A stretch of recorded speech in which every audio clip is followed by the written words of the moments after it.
Olá, meu nome é Flávio Nunes Ramos.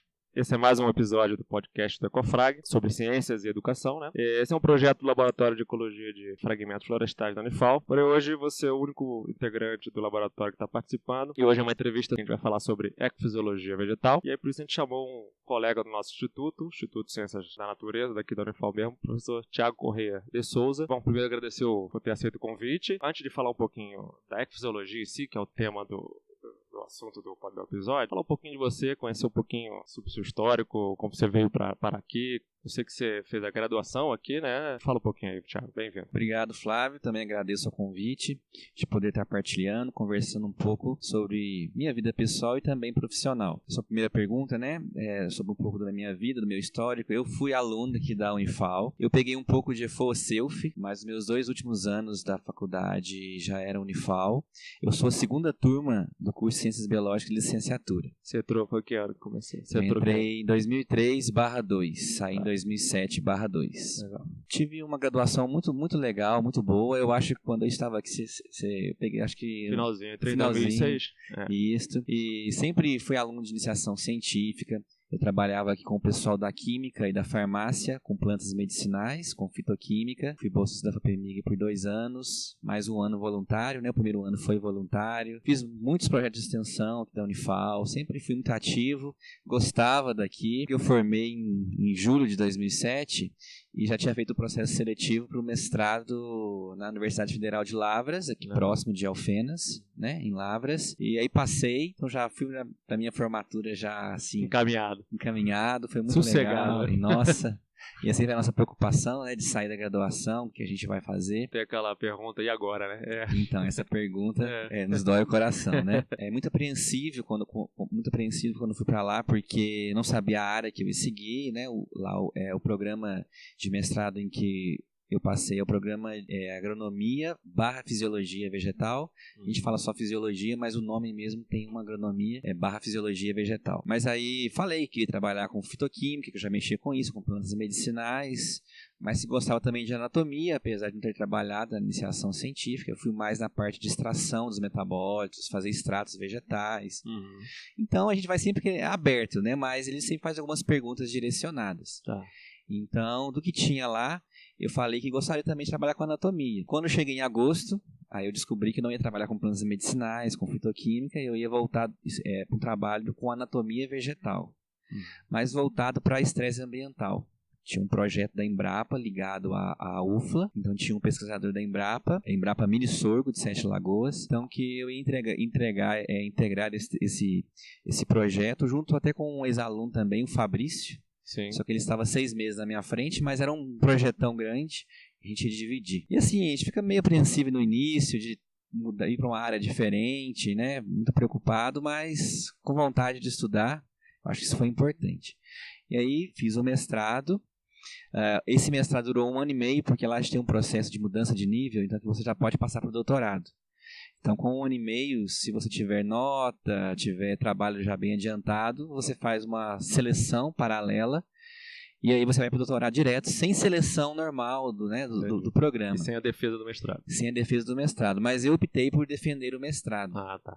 Na época a gente tinha um pouquinho de medo de concursos contabilizar tanto o mestrado quanto o doutorado. Sim. Então, meus orientadores falaram, o título, né, melhor você ter os 2 para não correr o risco. Hoje em dia eu acho que está acabando, né? Sim. Vale o maior título. E aí eu já defendi com 1 ano e meio e já entrei no doutorado lá mesmo, no mesmo programa. Só que eu mudei um pouco de linha. Era o mesmo orientador ou não? Tem essas partes burocráticas, que o meu mestrado orientador foi o pesquisador da Embrapa, Paulo César Magalhães. No doutorado não podia ser uma pessoa de fora. Entendi. Então a gente só trocou. O co-orientador do mestrado virou o orientador, que é o Evaristo Mauro de Castro, também mexe com anatomia. Tá. E em seguida defendi o doutorado em fevereiro de 2013. O mestrado você defendeu? Quando foi o mestrado? O mestrado em 2007, 2008, 2009. Tá, 2009. E o doutorado lá, geralmente a gente tem 3 anos de bolsa. Então a gente nunca passa desse período, né? Claro que você pode até ficar mais um ano, é direito seu. Tá. Mas melhor não, né? A universidade sem bolsa não tinha jeito. E, e é bom que abaixa a média da titulação do programa, né? Que você vai... Com certeza, acho que essa é a intenção da UFLA. E também eu vejo assim que você aumenta até número de bolsas, porque a cada 3 integrantes você cria mais uma bolsa, verdade. Nesse meu programa lá de fisiologia, só entra alunos com bolsa, até pouco tempo, não sei se mudou. Então acaba sendo interessante para aumentar a oportunidade, né, de alunos entrarem. E aí, no final, na minha defesa, também na semana da minha defesa, saiu um edital aqui na Unifal, aqui em Alfenas, para pós-doutorado, PNPD. Foi muito interessante isso, porque em dezembro tinha saído esse edital. E era com fitoquímica com plantas medicinais, no mesmo laboratório que eu tinha trabalhado na graduação como iniciação científica. Quem foi o orientador? Aqui foi o Marcelo Henrique dos Santos. Ele é químico, trabalha com produtos naturais, ou fitoquímica. Hoje não está mais aqui na Unifal, ele foi transferido para a Universidade Federal de Viçosa. Mas aí ele tinha que pegar um aluno, né, um doutor, em dezembro. Eu só poderia defender em fevereiro. Então não pude participar do edital. Mas aí a pessoa que entrou, ela desistiu em janeiro. Nossa, que sorte. E em fevereiro esse edital abriu novamente. Nossa, que beleza. Então eu fui para minha defesa de doutorado inscrito no processo seletivo pós-doc aqui da Unifal. E na semana seguinte eu fiz o processo, passei, e em março, um mês depois, já estava aqui em Alfenas novamente. Sinceramente, eu não acreditava que eu ia voltar aqui em Alfenas. Não sei se é coisa de aluno, né?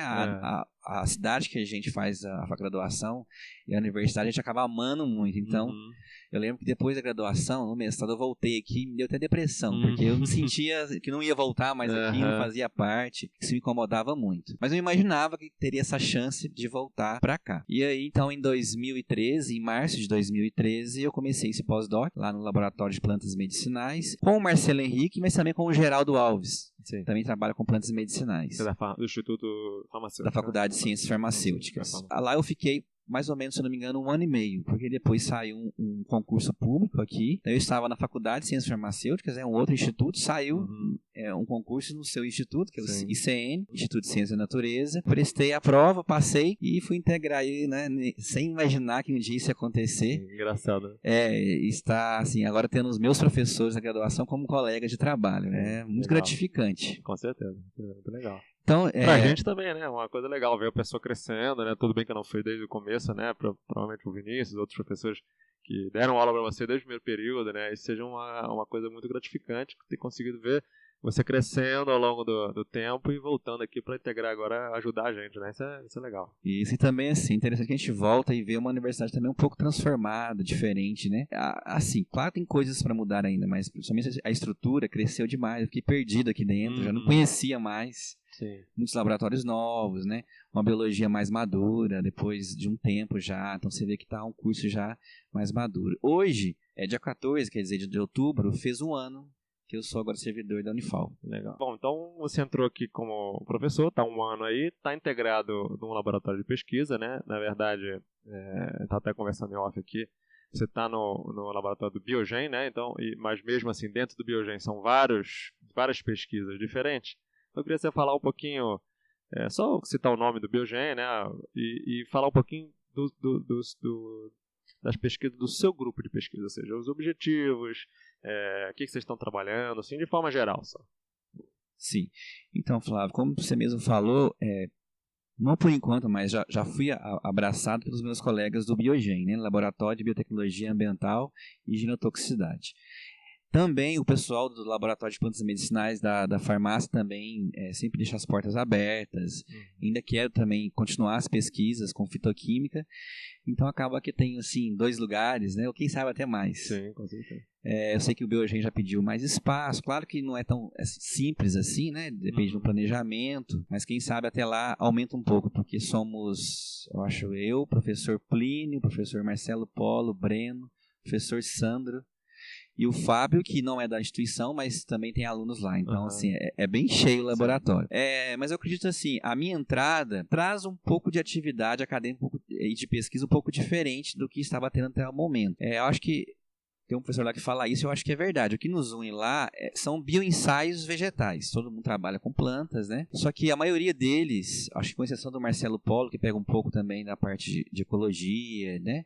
De estudo de campo, a maioria trabalha de laboratório, ou cultura de tecidos vegetais, né? Ou bioensaios com germinação. E eu já vim de uma linha mais voltada para casa de vegetação, para estudo de vaso, né? Você plantar e ter... Tem pessoas também, eles já trabalharam com isso, mas aqui na Unifal eu acho que eu venho mais nessa linha. Tá. Então, bioensaios também, só que não um micro bioensaio, uma coisa mais macro, mais campo e casa de vegetação. Eu gosto mais disso. Tá.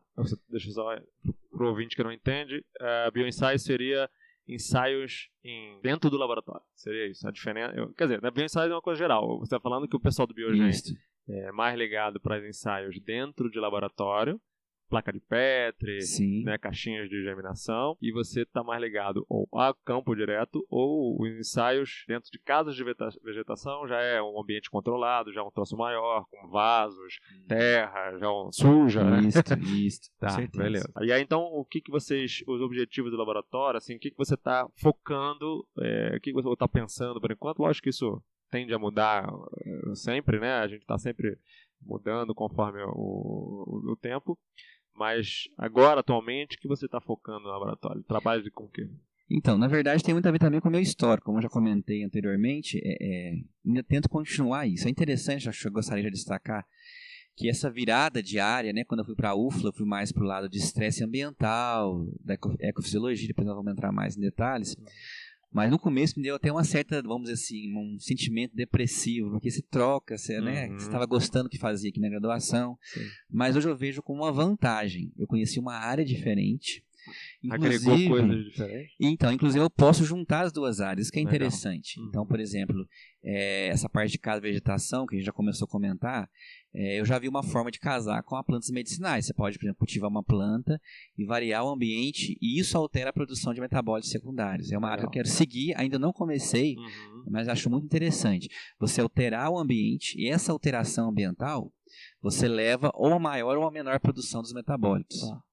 Então, eu casei o que eu fazia no doutorado com o que eu aprendi na graduação e também no pós-doc. Então, quero muito seguir essa área.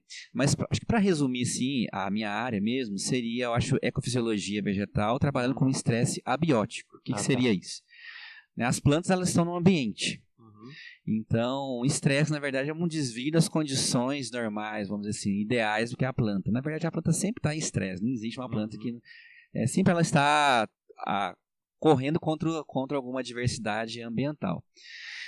Então, os fatores abióticos, né, seria temperatura, umidade, luz, nutrientes, até metais pesados, né? Seriam esses fatores abióticos. Então, sempre a minha linha é estresse abiótico. Não importa se é com água, por exemplo, no mestrado foi com excesso de água, no doutorado foi com falta de água, foi seca. Mas eu quero seguir sempre essa linha de estresse abiótico. E também dos metabólitos secundários, né? Você variando esse ambiente e ver o que acontece com esses produtos. Legal. Então, eu acho que o objetivo é entender esses mecanismos que as plantas possuem para adaptar essas condições. Né? Acho que seria, e essa área, essa parte seria uma parte mais básica, de pesquisa básica. Por que uma planta ela vive em tal ambiente e outra não? Ou um genótipo, né? Uma população consegue viver e outra não. Mas também eu acho que para a área aplicada, porque foi o meu caso, né? Eu sou biólogo, mas trabalhava com plantas nativas, vamos dizer assim, e fui para um ambiente mais da agricultura, plantas cultivadas. Então, também é muito importante isso, você conseguir plantas que se adaptam, sobrevivem, por exemplo, à falta de água. Está vendo, janeiro do ano passado, desse ano, quer dizer, até o ano passado também já tivemos uma seca, produção de milho, por exemplo, teve 15% de redução. Então, afeta muito a agricultura, né, a disponibilidade hídrica, que é um fator abiótico. Então, acho que para aplicar também é interessante você fazer estudos de estresse abiótico para tentar tanto entender como minimizar, né? Isso e descobrir quais são as ferramentas interessantes para você avaliar, para falar assim, não, aquela planta ela é resistente, tolerante, porque ela tem essas características fisiológicas, anatômicas, né? Então a gente tem que saber essas ferramentas para até mesmo ajudar no melhoramento vegetal. Legal. Você já está pegando orientado, qual é basicamente a origem desse orientado? Está vendo aqui da Unifal mesmo, das faculdades próximas aqui, como a Facica, é uma parceira que manda bastante aluno pra gente. Qual é a origem dos seus orientados? Então, com um mês já de trabalho aqui na Unifal, eu já me credenciei num programa, antigamente, né, chamado de Ecologia e Tecnologia Ambiental, hoje Ciências Ambientais. Programa de mestrado, né? Programa de mestrado, se Deus quiser doutorado um dia, né, estamos batalhando para isso. E aí já começou a aparecer alguns alunos, aí eles primeiro começaram como aluno especial, e hoje já tenho 3 alunos de mestrado, já passaram no processo seletivo, e um como aluno especial ainda. Então, praticamente tem 4 alunos de pós-graduação. Eu considero também como o aluno especial, porque além de fazer as disciplinas, já está procurando fazer o projeto. Adiantando então, a dissertação. já está assim, se ligando ao grupo, né, nos trabalhos. E a origem, na verdade, desses 4, 3 são da Facica. Legal. 3 são de lá, de Campos Gerais, né? E um é aluno oriundo aqui da graduação em Ciências Biológicas. E isso de mestrado? De mestrado. E de graduação, de iniciação científica, ou estágio, ou TCC? Aqui da Unifal, dos cursos de Biotecnologia e Ciências Biológicas e Licenciatura. Claro, isso tem a ver muito também com as atividades de docente, né? Eu comecei a dar aula no noturno, os alunos começam a te conhecer primeiro. Na biologia do noturno, a licenciatura da biologia noturno. Isso. E também na biotecnologia, também da biotecnologia. Isso. Então acaba que eu estou tentando sempre dividir, pegar alunos da biotecnologia e das ciências biológicas, não importando se é bacharelado ou licenciatura. Mas o bacharel eu tive contato com eles agora e espero também mais para frente acabar pegando também alunos que se interessam. Sim. Bom, você tem então um laboratório já está montado com alunos de graduação, alunos de mestrado, né? Alunos que estão chegando, alunos que não conhecem o seu modo de trabalhar. Como que você organiza o laboratório? Assim, existem reuniões semanais, quinzenais, não existem, reuniões são individuais, não existe alguma reunião em grupo? O que você conversa com eles? Como que é a dinâmica de orientação? Então, a gente também está começando, está sendo uma experiência, né? Até um teste para mim mesmo, assim. A gente às vezes tem uns ideais, eu quero fazer assim, mas na prática, quando a gente vira o balcão, né? Sim. Vira professor, vira pesquisador, às vezes pode mudar. Mas na farmácia e na química, né, como no pós-doc eu tive experiência lá, eu gostava muito de um jeito que eles faziam, eu acho que até você também faz, de ter reuniões semanais, de seminários. Então eu cheguei lá no Biogen, propus essa ideia. Nós estamos tentando começar a fazer isso. Então, toda semana, toda sexta-feira, a gente reúne. Todo mundo do Biogen? Todo mundo mesmo. Não só os seus orientados, como os orientados dos outros professores do Biogen. É isso? Isso. Por enquanto, o Sandro Barbosa já adequou, já entrou junto. Vamos ver se a gente consegue pegar os outros também, tá? Mas a ideia é integrar. Isso. E aí, o que a gente está fazendo lá? Discutindo, na verdade, temas, os próprios projetos deles. Então, por exemplo, 3 vão apresentar agora os projetos para o programa de mestrado. Então, eles vão apresentar para a gente primeiro. Tá? Então, a gente discute desde a apresentação, modo de apresentação, o conteúdo, né?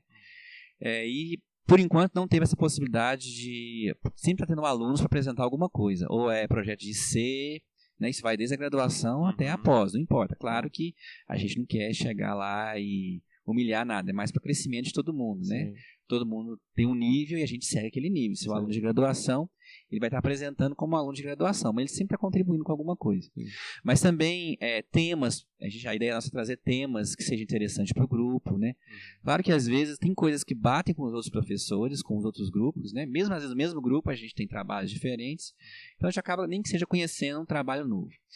E também trazer pessoas de fora também, para que possa contribuir de alguma forma, nem precisa ser com a nossa pesquisa, né? Eu acho que é interessante. Mas está bem inicial, a gente já fazendo isso já faz 2 meses apenas, mas é bom, porque já ajuda os alunos, né? Então, por exemplo, tem alunos do professor Sandro que estão fazendo qualificação agora. Eles já estão apresentando para a gente lá a qualificação deles, então a gente acaba também aprendendo bastante. E claro que a gente também tem reuniões assim, pessoais com os alunos, principalmente os alunos do mestrado. Às vezes eles são muito inseguros, né? Que acho que é normal. Eu também, como estou iniciando, gosto de ficar muito próximo para saber. Então, acaba que a gente tem muitas reuniões semanais também. Às vezes, não com toda semana, mas a gente agenda e conversa, tira as dúvidas. Eu sou meio paizão, às vezes, acho que até exagero. Eu gosto de saber se já fez a apresentação, como é que tá, alguma dúvida. Eu não deixo muito jogado, não. Não sei se eu posso mudar de ideia, mas eu acho interessante, assim. Eu sentia muita falta, às vezes, nem só comigo, mas na pós-graduação, às vezes tinha alguns que estavam tão jogados, literalmente, né? Às vezes a professora tem uma ideia assim, não, eu não dou tudo. Claro, acho que também não é interessante você mostrar tudo já para o aluno, né? Mas tem uns também que exageravam. Então eu acho que eu tive um pouco de trauma ver aqueles meus colegas passando por aquilo, né? Às vezes coisas simples que o orientador podia ajudar. Então eu gosto, assim, de ficar próximo. Uma proximidade, uma ajuda mais próxima, né? Bom, você falou um pouquinho das aulas, né?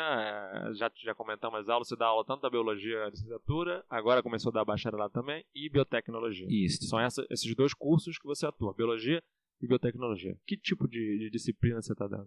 Tá, e só acrescento a outra modalidade, que é a distância, que eu também peguei uma disciplina. E da pós, né? E do mestrado e da pós, isso. Aí a sua pergunta é quais são... Quais são? São as mesmas ou cada curso tem uma disciplina diferente? Então, o meu edital, ele foi, não vou dizer complicado, ele é meio assim, meio multidisciplinar. Abrangente. Porque o outro professor dessa mesma vaga, ele foi embora, transferiu para outra universidade, ele era microbiologista e a vaga era para microbiologia geral e para biotecnologia ambiental. Por quê? Eu entendi, né, eu não estava presente na construção do curso de biotecnologia, mas eles colocaram a microbiologia junto com a biotecnologia ambiental, porque tem mais a proximidade. A biotecnologia ambiental trabalha com qualquer organismo, então plantas, animais, micro-organismos.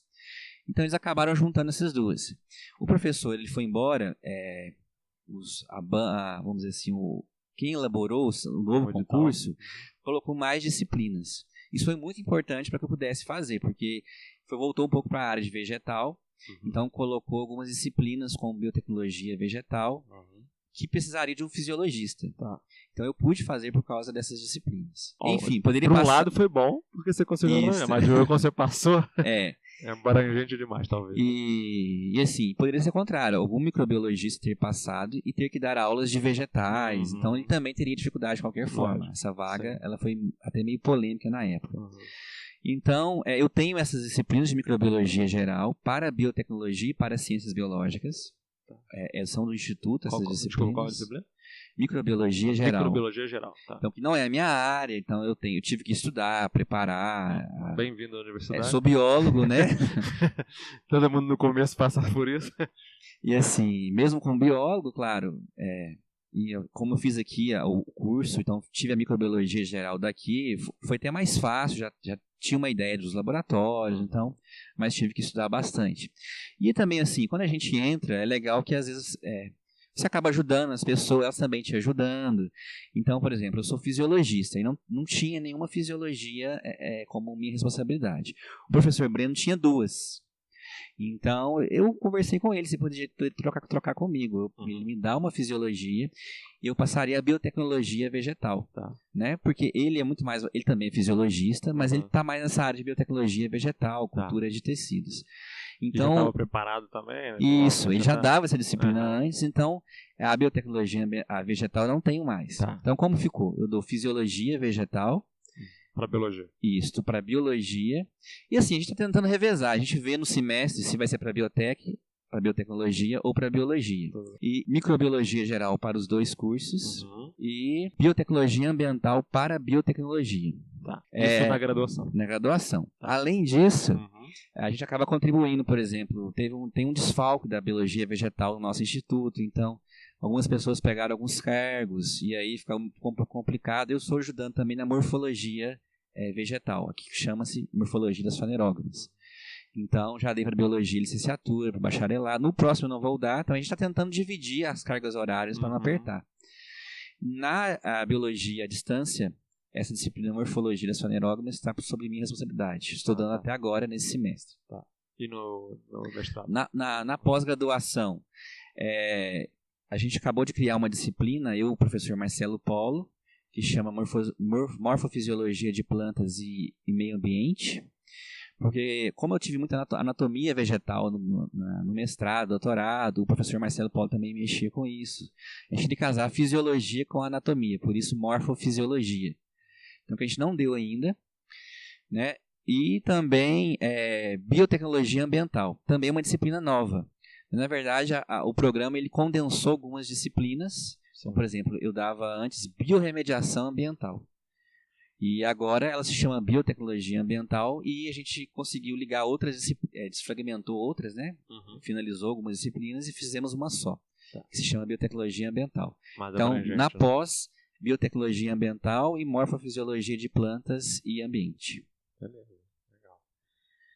Bom, então já que estamos falando de aula, na hora de preparar a aula, né? Então nós somos professores, nós temos que trabalhar em várias frentes, né? Uma frente geralmente aula ou pesquisa, ou aula ou extensão, ou aula, pesquisa e extensão, né? Nós temos essa cobrança aqui na universidade. Com aula, né? Assim, acho que ninguém foge, né? E todo mundo que entrou na universidade, pelo menos, vai gostar um pouquinho de dar aula, né? Então você tem, na hora de preparar as aulas, quais são as suas principais preocupações? Assim, eu preciso, além de passar o conteúdo, lógico, além da didática do conteúdo em si, mas o que você se preocupa na hora de preparar a aula, de passar para o aluno? Então, eu acho, assim, além do conteúdo básico mesmo, eu sempre gosto de tentar ser mais atual, sempre trazer alguma atualidade. Porque eu vejo que hoje as coisas são muito rápidas, né? Então, a biologia em geral, o conhecimento ele está crescendo muito. E assim, eu vejo que às vezes a gente fica muito fraco nesse sentido. Eu já fui aluno também, então a gente sempre dá o basicão que está no livro, não traz nenhuma novidade. Então eu sempre busco isso. Nem que seja um artigo, uma notícia. Eu adoro destacar que a notícia é desse ano. Olha, está acontecendo isso. E é ligado à nossa disciplina. Eu acho isso muito importante. Sim. Porque eu acho que tudo aquilo que é atual interessa muito os alunos de hoje. E assim, e de forma indireta, além dos conhecimentos, eu vejo que o aluno hoje, eu não sei se talvez seja a minha época, como é épocas diferentes, a gente sempre tenta comparar, mas ele está um pouco desligado, um pouco assim, sem motivação. E eu acho que isso é muito complicado para o aluno estar começando. Ele já começa desmotivado, né? Então, para até chegar no final, então eu tento assim mostrar como que eu vivi, como eu cheguei até aqui. Eu sempre gosto de falar isso para eles no início, para mostrar que no final a gente pode ter um final feliz, sim. Talvez não que a gente gostaria 100%. Sim. Mas como biólogo, como biotecnologista, em todos os dois cursos eu percebo o mesmo fator. E também eu vejo eles muito, muito carentes, os alunos. Às vezes eu vejo umas coisas assim, muito interessantes. Os alunos gostam de conversar com a gente. Então às vezes eles fazem uma pergunta totalmente, vamos dizer assim, fácil, que eles já têm isso até no slide que a gente dá, no livro, mas para puxar um assunto. Então, para quebrar um pouco aquela coisa de palestra, né? Isso. Então o aluno tem muito disso. Ele às vezes não pode ver a gente no corredor que ele quer conversar. Então acho que eu dou muito essa oportunidade. Eu vejo que isso também faz parte da sala de aula, querendo ou não. Sim. Né? Então acho que a gente também tem que apoiar o aluno nesse sentido. Sim. Legal. Trabalho em grupo, você fala alguma coisa de interpretação de texto, interpretação de dados, você se preocupa em alguma coisa, né? Porque nem toda disciplina cabe vários desses aspectos, né? Tem disciplina que é um pouco mais fechada, outra que tem uma amplitude maior, que cabe algumas outras coisas, o tempo, né? Como é que você vê isso, além do conteúdo em si, a preocupação com outros aspectos de aprendizado para a profissão do aluno? Eu acho que o trabalho em grupo é muito importante. Hoje as pessoas estão muito individualizadas, elas não conseguem repartir nada, inclusive na pesquisa. Tem colegas que eram assim, eles não conseguiam, não confiavam de deixar algum trabalho para o outro fazer. E às vezes não tem jeito, a gente não tem tempo e não consegue fazer tudo sozinho. Então eu vejo que a gente já pode ir melhorando isso na graduação. E nem que seja um trabalho, qualquer coisa que seja em grupo, eu acho muito importante. Como eu estou iniciando, eu não consegui ainda fazer disciplina, vamos dizer assim, do meu jeitinho ainda. Estou adaptando a realidade daqui. Mas sempre tem ou um seminário ou alguma pesquisa em grupo. Tá? E eu gosto muito também de dar vídeos para eles. Eu sempre disciplinas mais, vamos dizer assim, básicas, às vezes eu não consigo muito não. Lá da botânica tem um pouco de dificuldade. Apesar que com as mudanças climáticas a gente está conseguindo mais, assim, virou notícia. Mas a biotecnologia em si, como é um curso muito novo, é muito interessante. Tem muito vídeo. E é mais aplicado também, né? Isso, então a gente acaba tendo muitos vídeos, então eu faço eles verem junto esses vídeos e sei lá que seja fazer um resumo, mas que seja junto, sabe? Eu acho isso muito importante. E a gente consegue pegar certinho quando não acontece esse trabalho em grupo, porque às vezes eles fragmentam de vida, você vê certinho que foi uma coisa fragmentada, não foi. Então acho que a gente pode começar a segurar isso já na graduação. Eu acho isso muito importante, o trabalho. E o seminário também.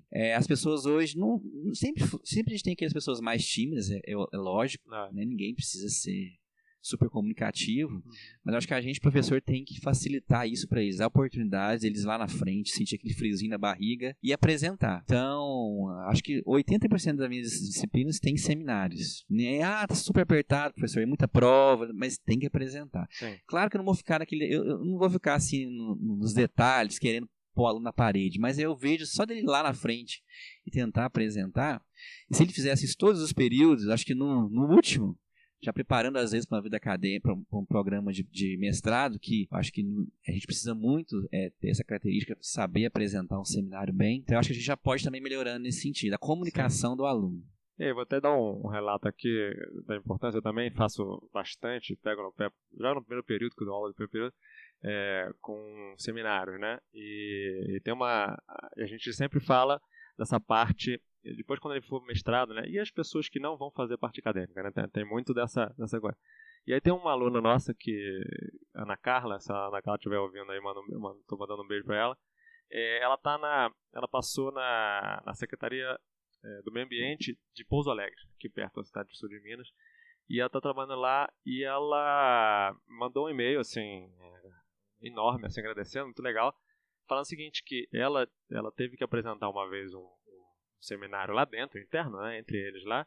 O pessoal gostou tanto do seminário dela que ela agora está encarregada de filtrar e preparar todos os seminários da secretaria, inclusive do chefe dela, quando for fazer coisa externa. Então a importância disso aí não é só acadêmico, né? Então a comunicação, você conseguir se comunicar bem é super importante, tanto para a parte acadêmica, lógico, isso é fundamental, mas a parte também do mundo profissional não acadêmico também é importante. Então, um relato que eu acho que é interessante da Ana Carla. Eu agradeço sempre ela por esse e-mail e sempre divulgo, que é uma coisa legal, né? Com certeza. E acho que quem for trabalhar em empresa, em indústria, elas querem divulgar o que elas fazem. Então, acho que é impossível alguém não ter que apresentar alguma coisa. Né? Mesmo internamente, né? Eu quero fazer um projeto pro meu chefe. Se você apresentar bem, o cara compra a ideia, né? Então... tem lá nas plantas medicinais, na química, né, que eles fazem esse seminário semanalmente em conjunto.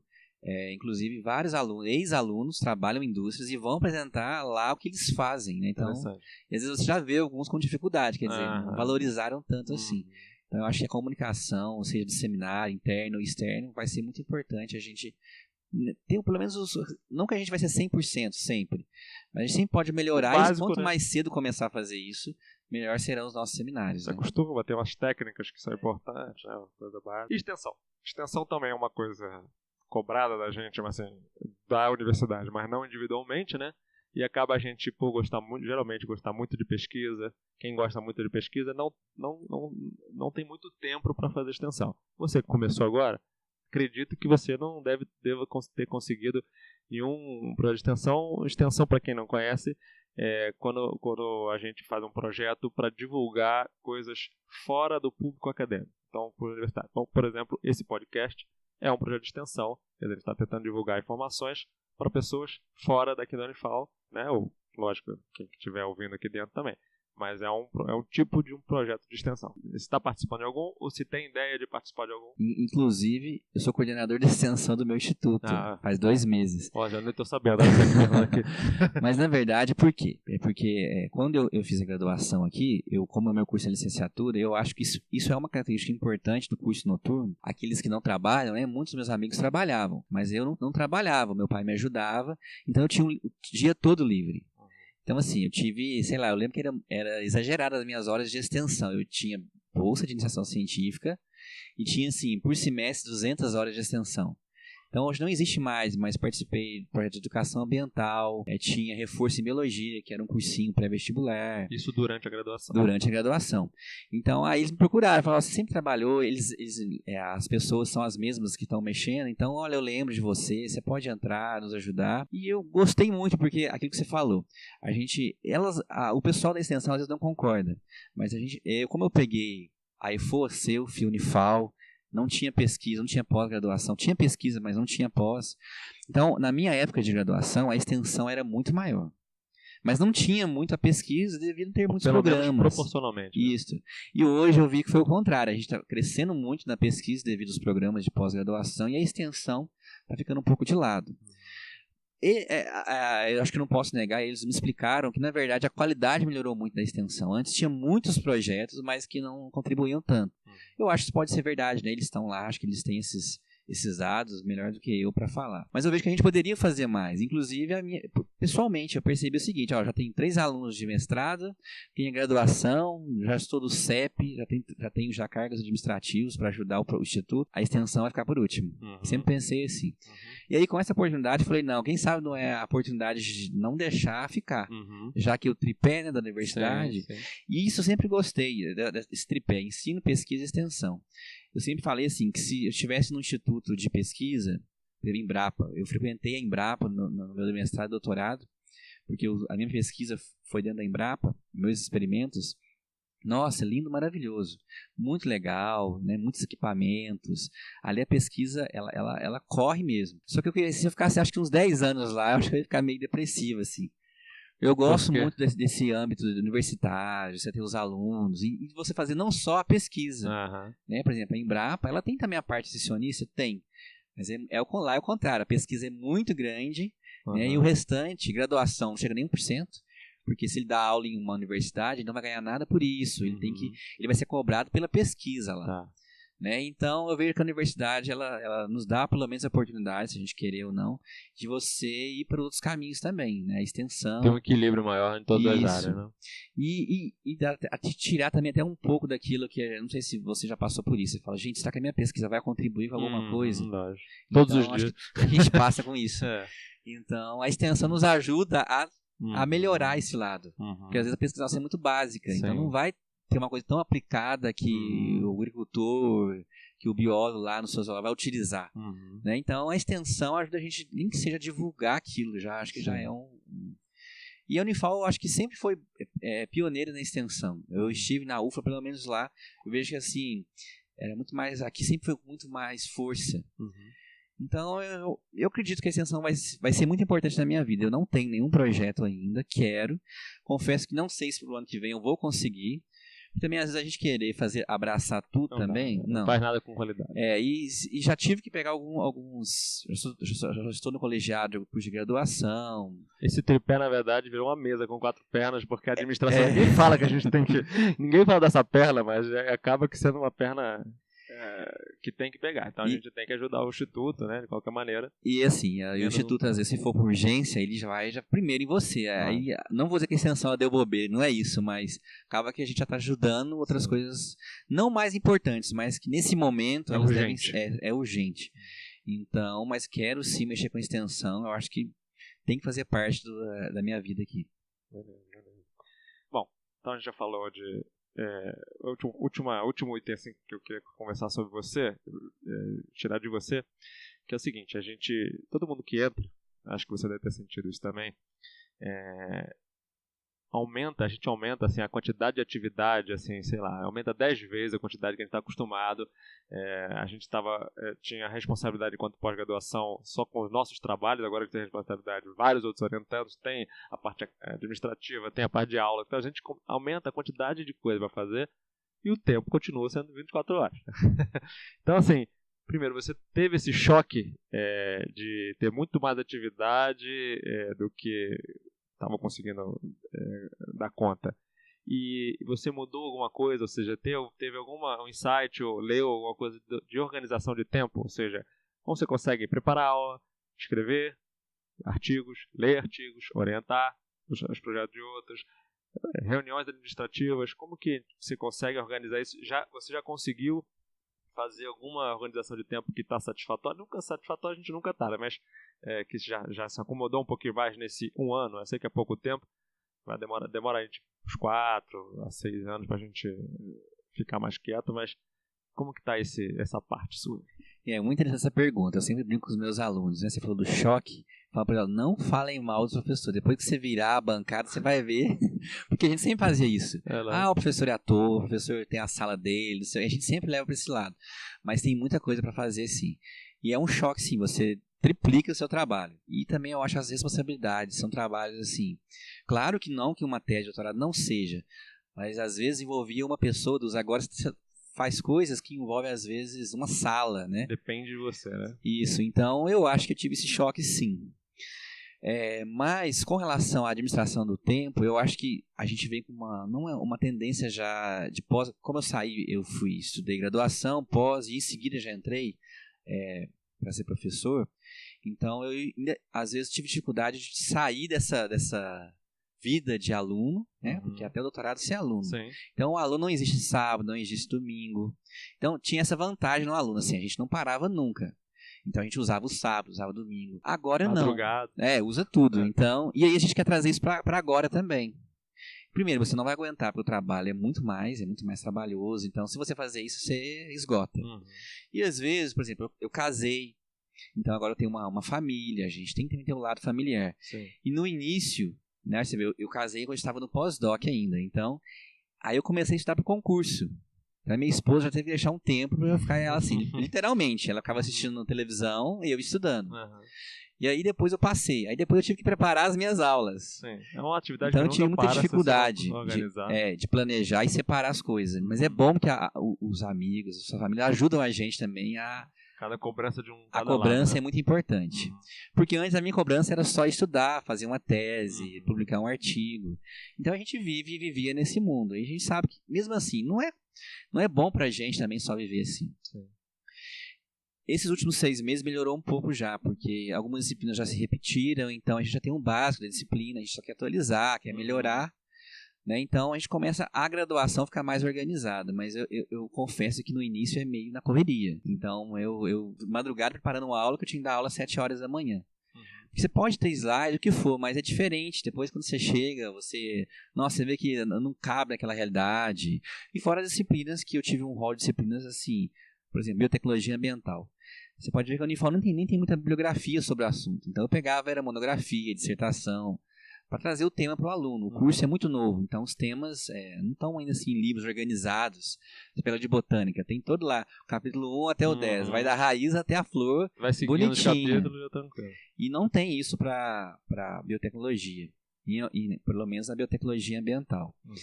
E aí vem a pesquisa, vem a vontade de orientar um aluno, então você começa a pegar. Eu tive dificuldade em controlar isso. Então eu já percebi que a graduação já ficou um pouco assim, jogada, né? Eu fiz o básico para dar aula. E agora eu já sinto a necessidade de melhorar as aulas. Confesso que não consegui ter essa organização. E em casa já melhorou bastante. Mas acontece, eu vejo que na vida do professor, sai um edital que você tem 15 dias para mandar. Então, às vezes você trabalha de segunda a sexta, não tem tempo, acaba que o final de semana pode acontecer da gente ter que fazer isso, né? Mas eu já consigo não levar prova para casa, como aconteceu no começo, no início, não levar projeto para ler, tentar deixar na semana. E também assim, se já tem um aluno de mestrado, já tentar naquele mês falar, reunião, tal dia da semana. Mesmo não tem nada para fazer, porque sempre surge para conversar com o aluno alguma coisa que vai dar dúvida. Que se você for deixar acumular, depois ele chega com um monte de coisas assim para amanhã. Né? E também exigir os alunos, por exemplo, meus projetos já falam, olha, eu só vou ler o seu projeto no mínimo com 20 dias a data que você vai apresentar. Porque chega na semana, aí você corre para ler, porque o aluno precisa desesperadamente apresentar. Para não prejudicar ele. Para não prejudicar. Então, eu acho que assim, eu sou muito ansioso também, eu acho que isso ajuda a fazer as coisas com antecedência. Então, os meus alunos, por exemplo, ele tem que apresentar dia 27, todos apresentaram para mim o PowerPoint do projeto deles. Acaba agora sexto último. Tá. Eu acho que isso é muito importante. Uma boa agenda, eu não usava agenda na minha vida, nunca tive isso. Isso é fundamental. Então, ter uma agenda de verdade. E, assim, nessa parte escrita, se o Flávio Bolsonaro, ele pode até ver meus rascunhos, é super, assim, um pouco desorganizado. Talvez puxei um pouco meu pai, meu pai também é assim. Sempre vivi nesse sentido. Claro que sempre entreguei as coisas corretamente, mas o pessoal, o meu quarto sempre foi, na época da prova, uma bagunça. Então, a gente vai tentando lapidar, eu acho, melhorar isso, e como só tem um ano, a gente vai...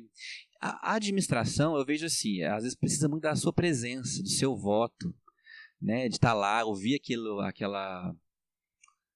problema, e você dar um parecer favorável ou desfavorável àquilo. Né? Então acaba que aquela hora só que está lá agendada você consegue satisfazer. Só precisa ter trabalho para cá. Isso. Agora os colegiados de graduação às vezes tem mais. Mas eu acabei de entrar, então não tive muito problema nisso. Bom, vamos entrar então para a tema do programa, que é sobre ecofisiologia vegetal. Tá, então fala um pouquinho sobre o que é a ecofisiologia vegetal, o que ela estuda, quais são os principais problemas teóricos, os principais problemas aplicados que ela vai tentar resolver, só para o ouvinte que não sabe o que é ecofisiologia vegetal entender. Então, a ecofisiologia vegetal, ela é um ramo da botânica. Na verdade, acho que a gente poderia colocar na gavetinha aí da fisiologia vegetal. Mas, hoje em dia, a gente vê que a gente depende de outras áreas da botânica também para a gente estudar a ecofisiologia. Então, acho que cada vez mais ela se torna multidisciplinar. E a ecofisiologia é você estudar o comportamento, vamos falar por enquanto, fisiológico das plantas frente ao ambiente que elas estão vivendo.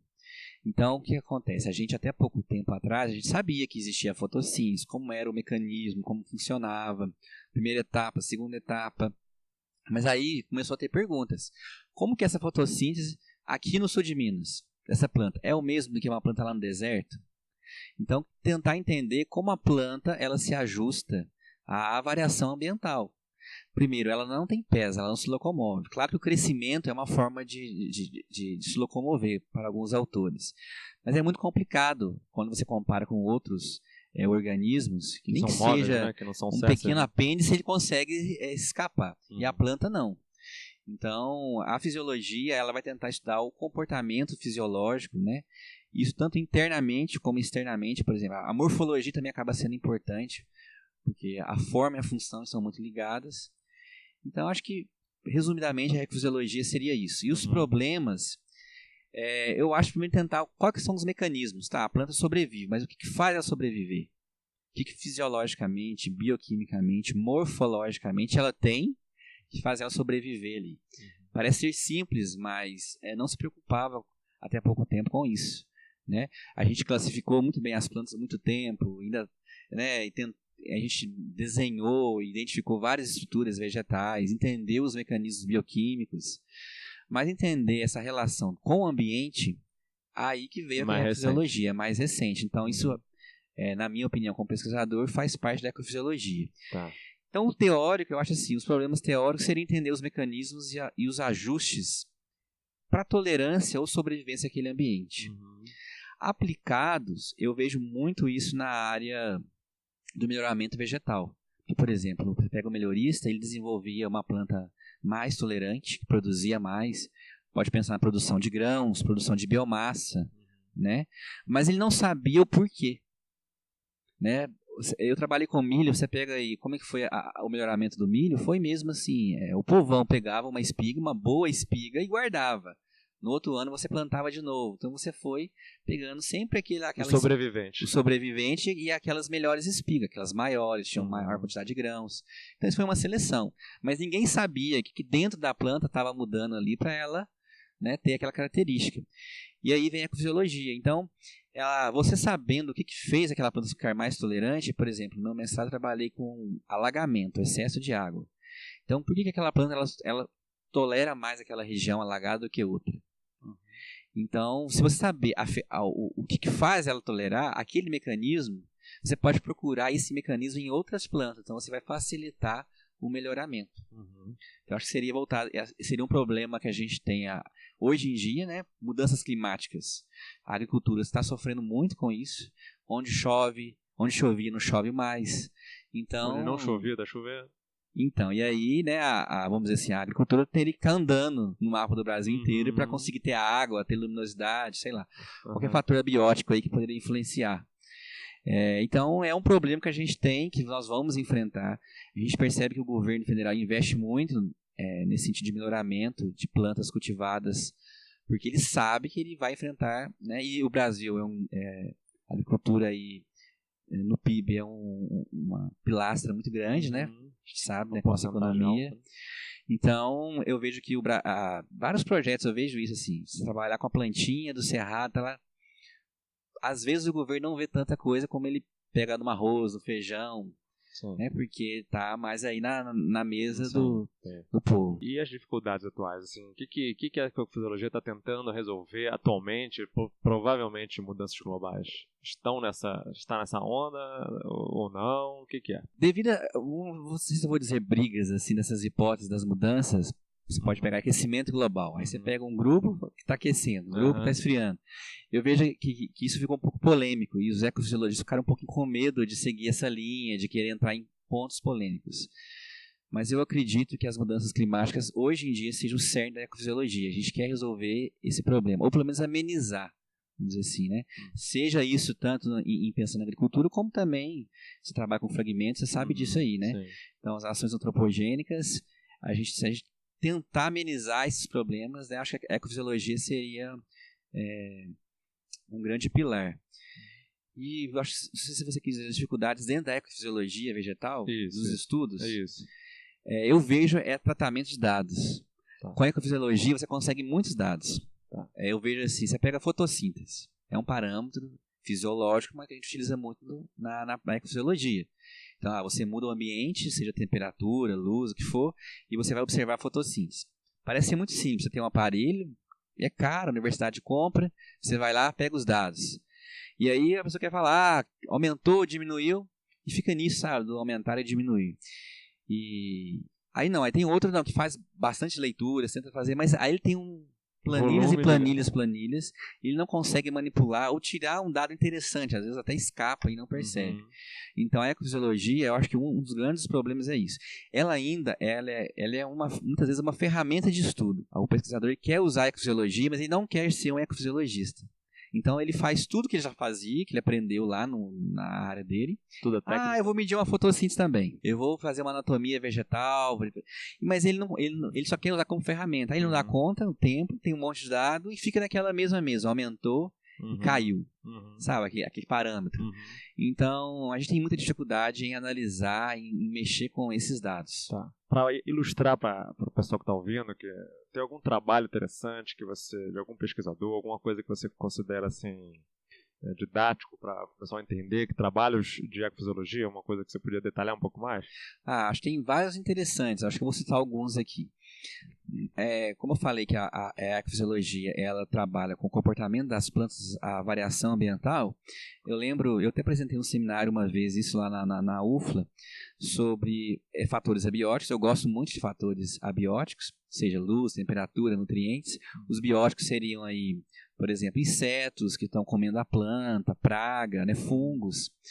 Mas nos abióticos, a gente está vendo que existem outros fatores influenciando as plantas que antes a gente não sabia. Mas isso começou, por exemplo, com a própria NASA. O sonho dela é cultivar plantas fora da Terra. Planetas, né? E aí um dos grandes problemas é o campo magnético, por exemplo, a gravidade. Então, tem trabalhos muito interessantes para você ver no comportamento das plantas frente a esse fator. Então, junta com os físicos aí, eles fazem um ambiente, por exemplo, um campo magnético alterado, alto ou baixo, e ver a fisiologia, ver a anatomia, a morfologia, a bioquímica da planta. Eu acho muito interessante. Isso, pensando na área aplicada, na verdade, o final é que a gente consiga cultivar essas plantas lá. Você vê a síntese de amido nas plantas, né, que é o conteúdo de reserva, é aquilo que dá energia para a planta, é muito afetado pela gravidade. Então, se você muda a gravidade, você muda a síntese de amido. E a síntese de amido está ligada à fotossíntese. Elas produzem menos, produzem mais, é isso? Não conseguem produzir. Nem produz. A outra coisa, a produção de raiz e caule. Por que uma célula vai ser raiz e outra vai ser caule? A posição da célula no embrião influencia. Então, se você muda o campo magnético, você muda a gravidade, a célula não reconhece.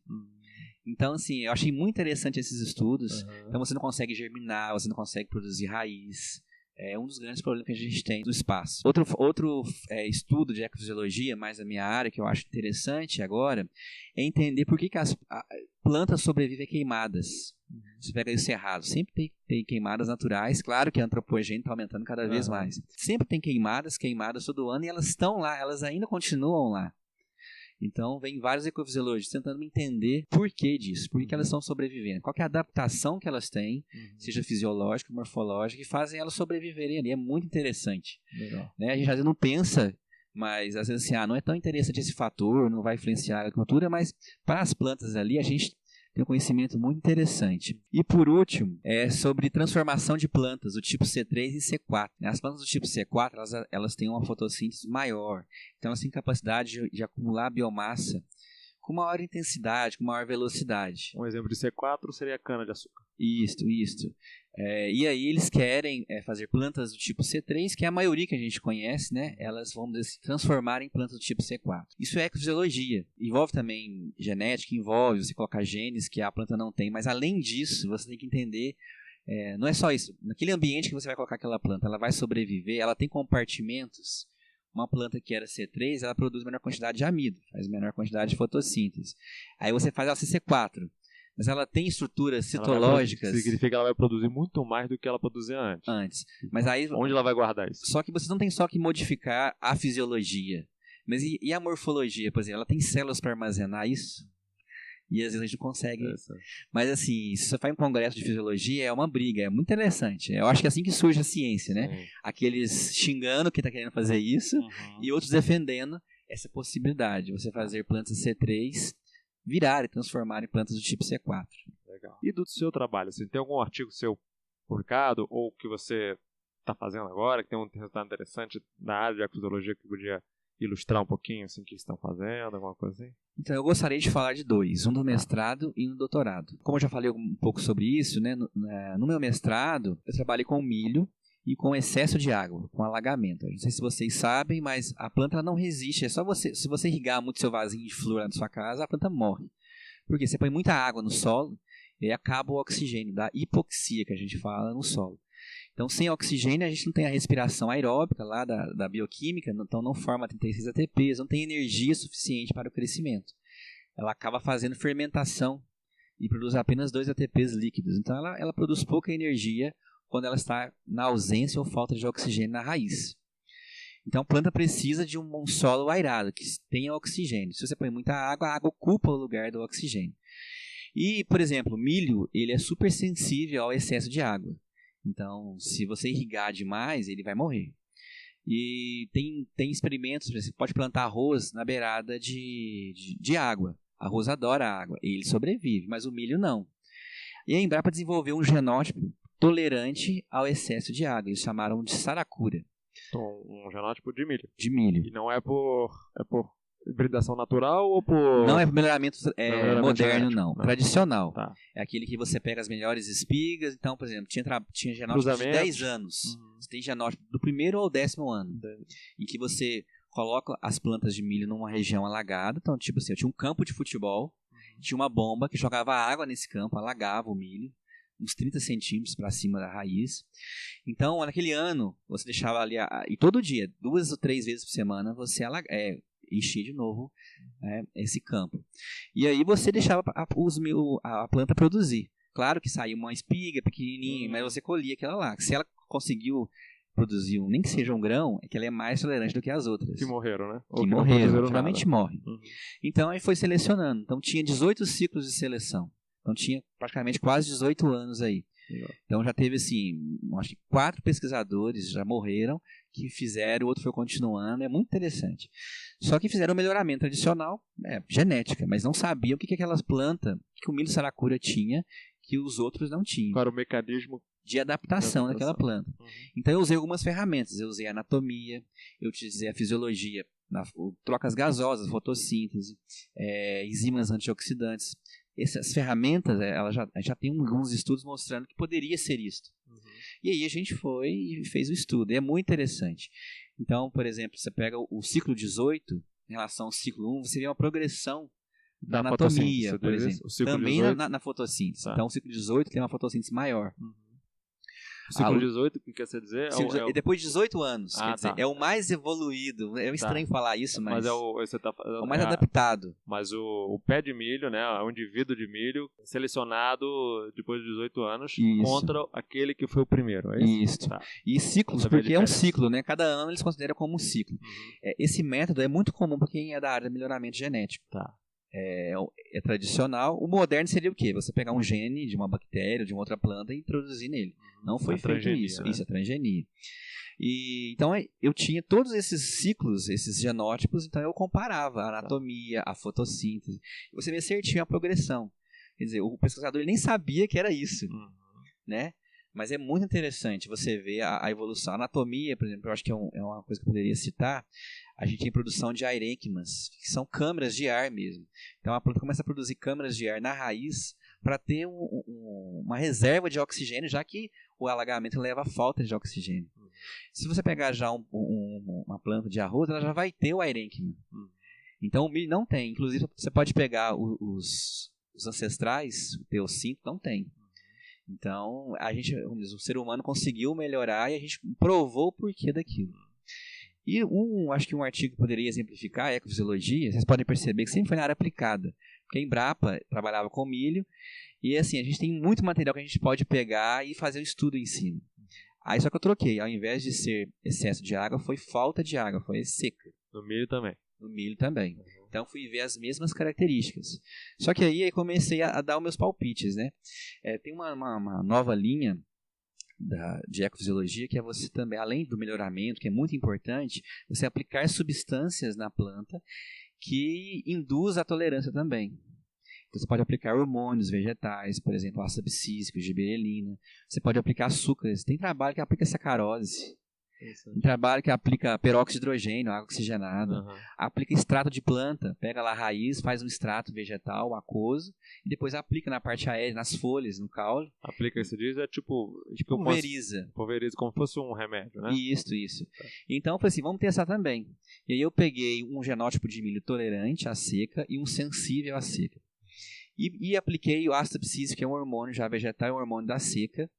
E eu queria entender o que acontecia. Então foi muito interessante que quem era mais responsivo era o tolerante. O ácido abscísico ele leva o fechamento dos estômagos, aqueles poros que a gente tem na folha, né, que fazem as trocas gasosas. Entra CO2 e sai água na forma de vapor. Então quando tem ácido abscísico na folha, fecha os estômagos. Então não sai água e também não entra CO2. E isso é interessante para a tolerância à seca, porque o problema é a água. Então, quando ela abre muitos estômagos, ela perde também muita água.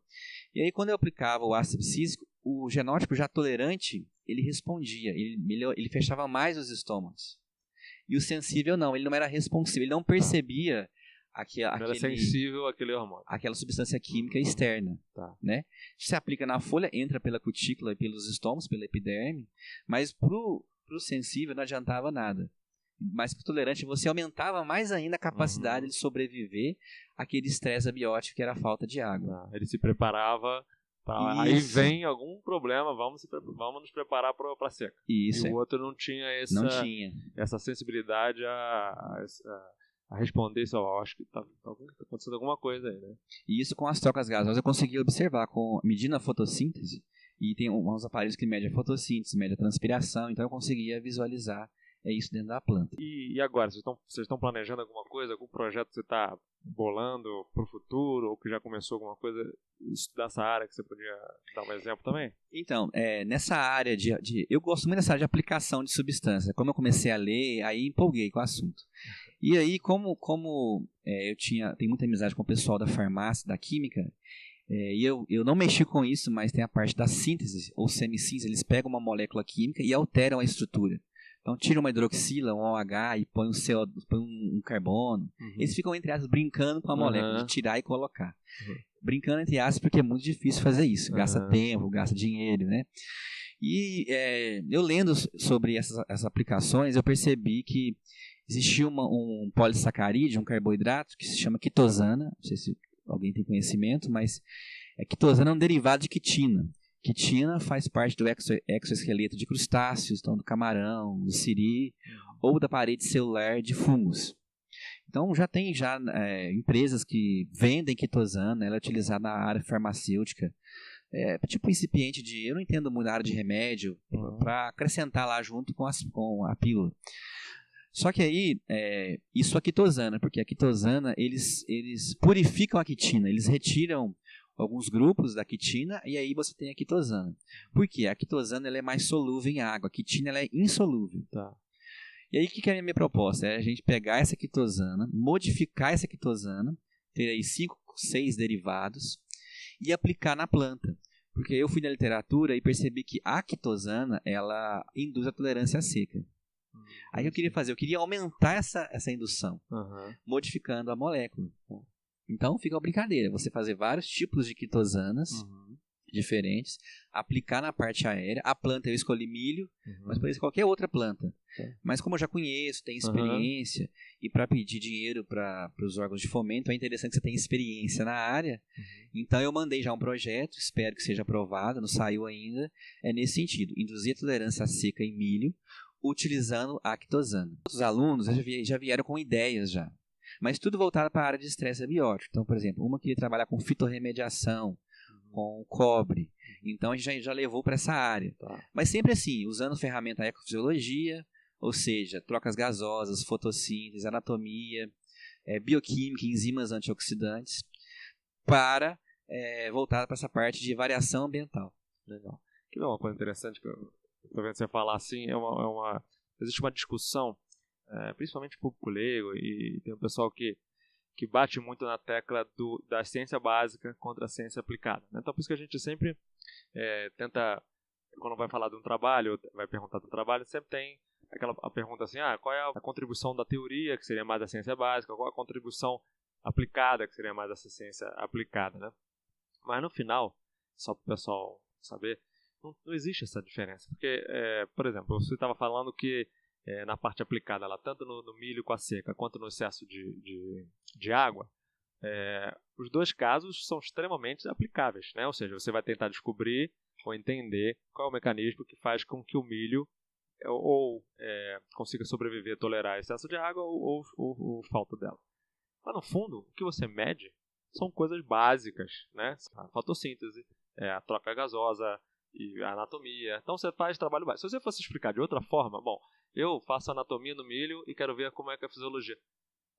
Vira ciência básica. Então se você aplica o seguinte, eu quero entender por que o milho consegue tolerar essas dificuldades do dia a dia do agricultor. Vira ciência aplicada. Então, na verdade, a gente talvez tenha que tomar um cuidado, nós pesquisadores, né, tem que tomar cuidado de deixar claro que toda pesquisa básica tem um objetivo, tá? Ou tem uma aplicação. Essa aplicação, às vezes, você está mais focado em um mecanismo teórico, mas esse mecanismo teórico sempre vai ajudar alguma coisa aplicada no final, né? Acho que isso é importante, porque tem essa confusão dentro da academia e imagina fora da academia, né? Então... E aí, com certeza, você falando, eu estava lembrando, às vezes se você faz esse estudo básico, por exemplo, a gente descobriu o que faz essa planta tolerar. Vamos supor, a gente pode enumerar essas variáveis avaliadas, essas características, por exemplo, fotossíntese. A gente viu que teve muita relação entre plantas que têm maior fotossíntese, elas toleram mais o alagamento. Eu não preciso esperar o milho produzir, eu já posso com a fotossíntese medindo e já saber qual está mais tolerante ou não. Então, quer dizer, isso já era aplicado, mas com essa informação você amplia mais ainda, você facilita a área aplicada. Então, acho que elas não tem como você dissociar, separar, né? Não tem jeito. Talvez seja um problema até pra gente, na hora de divulgar, quem faz a pesquisa e quem trabalha com pesquisa dita básica, né? Explica, não, eu estou fazendo essa pesquisa básica, mas o meu objetivo final é esse teórico, e quem for pegar esse nosso objetivo pode aplicar nisso, naquilo, e vai virar uma coisa aplicada, né? Então, nós também temos que deixar de lado essa coisa do encastelamento, né, da gente estar dentro da universidade, não preciso dar explicação para ninguém, não temos essa responsabilidade, os outros é que façam isso, no fim, é uma forma de divulgação e a extensão, né, uma forma de extensão também.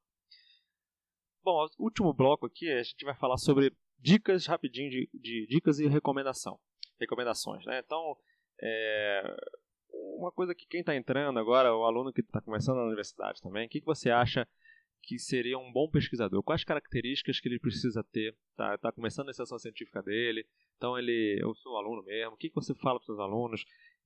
Bom, para ser um bom pesquisador, você tem que prestar atenção ou desenvolver certas características para chegar no final da carreira e ser reconhecido ou facilitar a sua pesquisa. O que você fala para ele? Olha, acho que tem vários, mas assim, acho que duas palavrinhas que acho que são muito importantes para o iniciante, acho que é dedicação e paciência. Eu vejo assim que o aluno de hoje ele quer ter resultados sempre positivos ou rápidos. Ele quer um resultado, como ele manda uma mensagem no Facebook, ele acha que tudo vai ser igual, instantâneo. E não é assim. Então ele não quer repetir, ele quer já ter resultados ótimos, que já dê para publicar. Se o resultado não deu aquilo que ele esperava, ele já desanima como se não valeu. Eu vejo isso, eles não estão sabendo fazer pesquisa porque não tem nem paciência e nem dedicação. Então acho que uma qualidade importante seria essas duas palavrinhas, dedicação e paciência. Legal. E um professor? Assim, então agora você também dá aula no curso de licenciatura. Ou seja, eles vão ser professores, não precisam às vezes nem fazer pós-graduação, né? Uma vez graduados disso, já podem diretamente atuar, vão fazer estágio, né? Vão fazer isso tudo. Mas agora que você virou professor, está 1 ano professor e está sentindo a normalidade, certa dificuldade nessa vida aplicada, né? Uma coisa é você ter a parte teórica toda pronta, ter feito o estágio, né? Porque você fez licenciatura, né? O seu curso de licenciatura. E agora na vida real da sala de aula, né? Lógico que pode ter diferenças entre ensino básico e ensino superior, mas de forma geral, o que você acha que um bom professor precisa ter? Quer dizer, prestem atenção nesses aspectos que são realmente muito importantes. Olha, eu não sei se eu conseguiria resumir em uma palavra, mas eu ainda volto naquilo que eu falei do professor estar mais próximo do aluno. Não é ser mais humano, não é nem tanto assim. Também não é que você tem que levar o aluno para sua casa, fazer festa, de ser seu amigo íntimo. Mas eu vejo que a gente está muito afastado parece que a nossa vida é uma coisa e do aluno é outra. E eles sentem falta de perceber que a gente tem a mesma vida, a gente fez as mesmas coisas. Então, acho que às vezes tem professor acho que sobe um pouco o doutor na cabeça e acha que o resto é o resto. Tá em cima do tablado, tá em cima da carne seca, né? Então, acho que ser mais humilde e estar mais próximo do aluno. Mas não quer dizer que você tem que ser amigo. Eu acho que às vezes o professor entende isso. Quando a gente fala estar mais próximo, você ser amigo. Não, eu acho que você saber que ele também tem dificuldades, você conversar com ele sobre as dificuldades. Né? O aluno sente falta de você falar, você fez prova hoje? De quê? Você foi bem? Parece ser coisa assim, besta. Mas eu vejo que o aluno... detalhes, são carinhos, né? Então eu acho isso muito importante. E para o iniciante, seja no ensino superior ou não, eu acho que organizar o tempo, eu acho que todo mundo vai falar isso. Guardar bastante tempo para a montagem das aulas, porque no início a gente vai ter esse problema, você não vai ter todas as aulas. E também com as normas da sua escola, da sua instituição. Porque a gente não tem muito tempo, vai ser uma correria.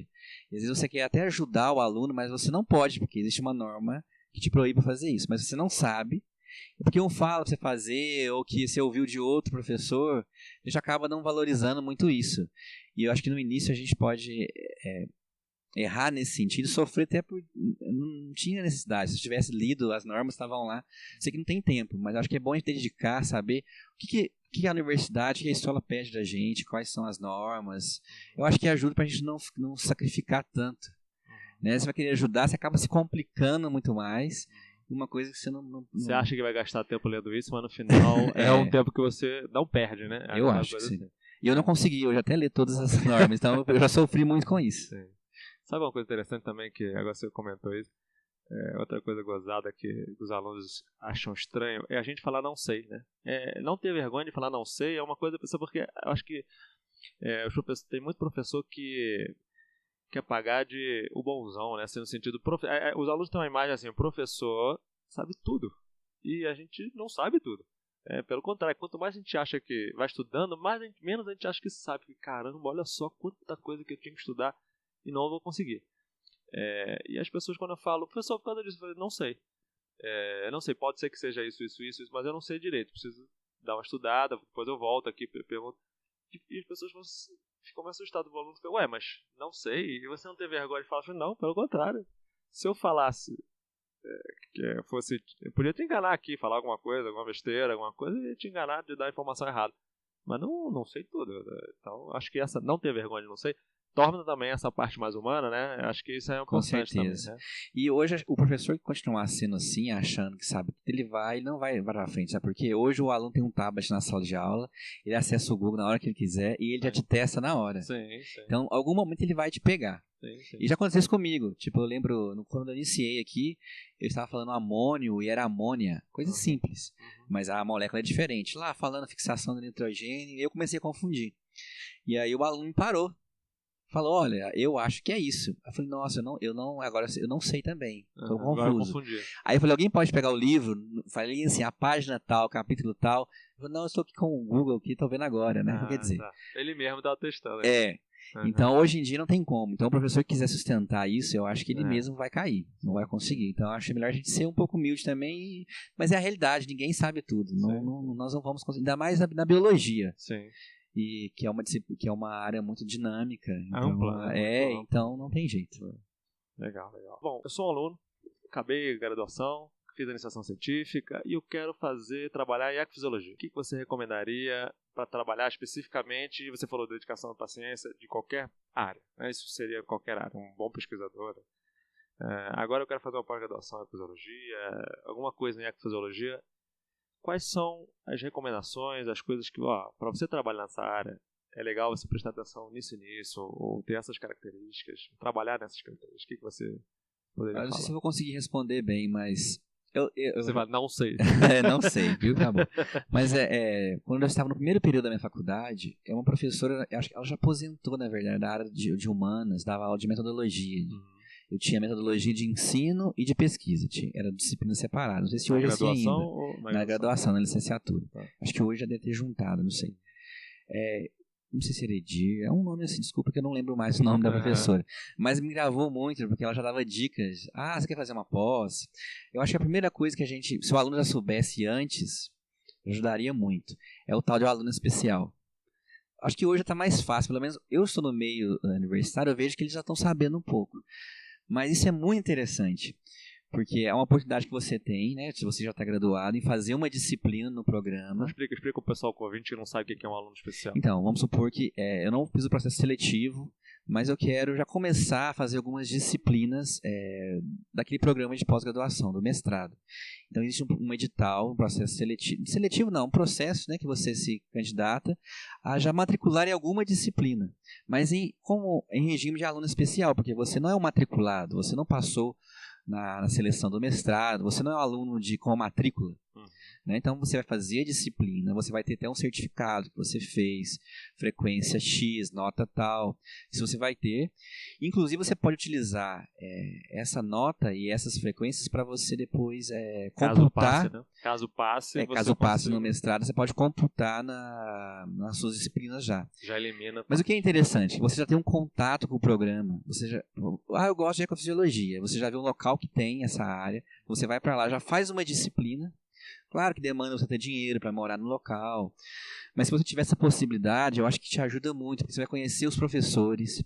Inclusive, como os professores eles levam a disciplina, acho que isso ajuda muito, porque às vezes você sabe o conhecimento, mas o professor ele tende para um outro, e às vezes eles mesmos fazem as questões, né? Não que você vai estar a resposta, mas você tem uma ideia, né? Às vezes você abre a cabeça mais. Então eu acho isso muito importante. E para a ecofisiologia, você tem que gostar muito de botânica. Você tem que saber um pouquinho de morfologia, de anatomia interna, de morfologia externa, de fisiologia vegetal. Então, acho que quem for seguir essa área de ecofisiologia... Não tem jeito. Não tem jeito, tem que gostar da botânica. Eu já ia correr da sistemática um pouco, mas mesmo assim, eu vejo que é uma área, não sei se você concorda, que aí não tem muitos profissionais. Sim. A nossa instituição não tem ninguém. Não tem. Então, às vezes, você se dedicar a uma planta... Você... Até tem, mas está mais concentrado, né? Tem algumas universidades que tem muito, forma-se muito, tem outros que não tem ninguém. Mas acaba que a botânica, no geral, vai ser a sua base. Tá. Legal. Tá bom que quem quer trabalhar, que já está pensando em trabalhar nisso, já corra atrás dessa parte. Aquela aula de botânica no primeiro semestre que você matou e passou raspando, vai voltar lá no livro e dar uma estudadinha. Tá? E assim, e o recém-professor? Então, ao contrário, agora ele está começando a trabalhar numa escola, começando a trabalhar até na universidade, está começando assim, você está começando, presta atenção nesse aspecto que eu penei no começo, depois que eu entendi, o que você poderia dar dica para ele? Então, eu já comentei um pouco, eu acho que a montagem das aulas, eu acho que todo mundo que for começar a dar aula vai assustar, seja na escola ou seja na universidade, porque é aquilo que a gente já brincou aqui, depois que você vira a bancada, você vai ser o profissional, né? Aí que você vai ver a realidade dita mesmo, a real. Então, acho que você já pode preparar, que você vai ter sim um grande esforço em preparar aulas. E se você não fizer isso, vai ser mais desgastante ainda. Se você já chegar pegando uma parte administrativa e deixando a sua graduação, você vai ver que você vai, como eles vão, vai penar. Claro que acho que os próprios companheiros sempre sabem disso e já não tentam a não te dar outras. Mas sempre tem aqueles também que querem aproveitar. Então, acho que isso é muito importante. E quando a gente inicia, a gente às vezes tem medo de falar não. Não que seja pressionado, mas assim, já tem aquilo. Até mesmo pessoal, você quer contribuir. Sim. Tô tendo a possibilidade agora. Mas acho que às vezes vai ser necessário você falar alguns nãos. Até aí. Pra não causar conflito, né? Você quer ser o bonzinho, quer se dar bem com todo mundo, né? E acaba se ferrando, né? Então, pensei, eu tô um ano que eu já falei assim, uns 10 não já. Acho que isso é importante a gente saber. Acho que seria uma boa. Como professor também, principalmente universitário, né? E se for em escolas, que às vezes dá muito mais aulas, então preparar a aula vai ser muito mais tempo do que a gente, né? Sim. Então, acho que eu daria assim, um pouco de atenção para as montagens das aulas, acho que para a organização. E uma coisa que acho que todo mundo tem que saber, todos os professores têm um frio na barriga quando vai dar aula. Não pense, porque se a gente sai da aula achando que aquela sala foi péssima, foi as piores das piores. E até hoje tem aulas que eu saio falando isso, e eu acho que eu vou ficar assim até... Porque se a gente já tiver achando que tá tudo bom... ótimo, não é pra que mudar, né? Então acho que isso é normal, a gente só tem que saber administrar. E tem dias que não tá bom mesmo. Sim. Tem dias que os alunos também não estão bons, estão tudo dormindo. E a gente também acho que tem que saber um pouco disso também, que às vezes a gente quer que os alunos sejam sempre interessados, gostem sempre, né? E isso não vai acontecer. Sim. Pelo contrário, né? A frequência maior é o contrário. Com certeza. Ainda mais quem trabalha com vegetal, né? Então a gente vê que a quantidade mínima de biólogos gostam da parte vegetal, então você vai dar aula, se for obrigado, então, que vocês vão falar, né? Então a chance também é maior, né? E dicas, assim, tem alguma coisa interessante, alguma dica que você tem a dar para o pessoal que está ouvindo? Um livro, um pensamento, um álbum, uma exposição interessante? O que você... qualquer coisa que tenha... Não precisa ter ligação aqui com a profissão, mas uma coisa que você acha interessante, cultural, ou ligada à fisiologia, o que você pode... É um momento de dicas culturais gerais. Olha, sinceramente, eu não sei se eu posso dizer como dica cultural, porque algumas pessoas não acho que não podem gostar, mas eu vejo assim que a gente tem que deixar isso pessoal, né? É minha opinião. Eu acho que tem pesquisador que vai achar isso um super imbecil. Mas eu acho importante a gente ter um lado meio filosófico, espiritual. Assim, independente qual seja, grupo religioso, grupo de filosofia. Esses momentos são muito importantes para a gente crescer. Eu sempre tive alguma coisa e eu acho que isso me ajudou muito. Porque às vezes a gente passa por estresse assim, que se não tiver um apoio... não precisa ser só de fé, não, mas alguma coisa, um apoio de estudo que você gosta de fazer, sei lá, um grupo de estudo que se reúne para falar de algum filósofo, ou um grupo, uma religião que se reúne. Eu acho que isso é muito importante. Você desliga um pouquinho a chavinha do seu profissional, seja biólogo, qualquer graduação. Eu acho isso muito importante e proveitoso. Tá. Tem gente que não valoriza muito, mas eu acho que te ajuda até na vida profissional. Isso é muito importante. Isso é profissional, mas eu acho que gostaria de deixar como dica. Você falou de leituras, assim. Não sei se alguém já falou sobre isso, mas a maioria das revistas, essas revistas tops, elas têm forma de você cadastrar o seu e-mail e receber as últimas novidades. Legal. Então você vai ver que você nunca vai ter muito tempo de fazer leituras, nem como você consegue entrar em todas as revistas. Mas tem aquela que você gosta, você sabe que o seu orientador já... te deu exemplos de que é uma revista boa. Se usa bastante. Se usa bastante. Então você pode cadastrar o seu e-mail. Se você entrar, sempre tem. Você recebe todo o volume que sai, vem no seu e-mail, aí você dá uma olhada nos títulos se te interessa. Então isso facilita muito a você ler artigos que quem segue a vida, ou até de docente, ou seja, de pesquisador, vai ter que ler. Sim. Né? A gente está começando já a exigir na graduação que os alunos leiam artigos. Nem que seja em português. A gente até já leva um pouquinho para o inglês. Então, quem está na vida acadêmica, seja na graduação ou não, vai ter que ler artigos. Sim. Eu acho que é uma dica interessante para a gente não ficar muito perdido. Sim. Então, sei lá, eu tenho umas revistas que eu gosto, Journal of Experimental Botany. Eu já recebo todo mês, que sai daquela revista. Claro que tem coisa que não te interessa. Às vezes o volume todo não interessa. Pode acontecer, mas às vezes o volume inteiro te interessa, né? E se ficar esperando você entrar e viver, você nunca vai fazer isso. Então, eu acho que essa seria uma dica profissional que eu acho interessante. Legal. Bom, Thiago, então chegamos ao final do episódio aqui. Agradecer a disponibilidade de você ter participado aqui, falado um pouquinho de você e também da ecofisiologia. Quer dizer, eu acho que quem ouviu vai ouvir aqui o episódio vai entender um pouquinho mais dessa área, o que trabalha com isso, tá? Então, vou despedir todo mundo, até o próximo episódio. Quem quiser também falar alguma coisa, comentar sobre a entrevista com o Thiago, pode escrever para o e-mail, nosso e-mail, que é o ecofragunifal@gmail.com. Se quiser dar algum comentário, além de comentário, alguma dica de pauta futura também pode. Então, até o próximo episódio. Até mais. Tchau, tchau.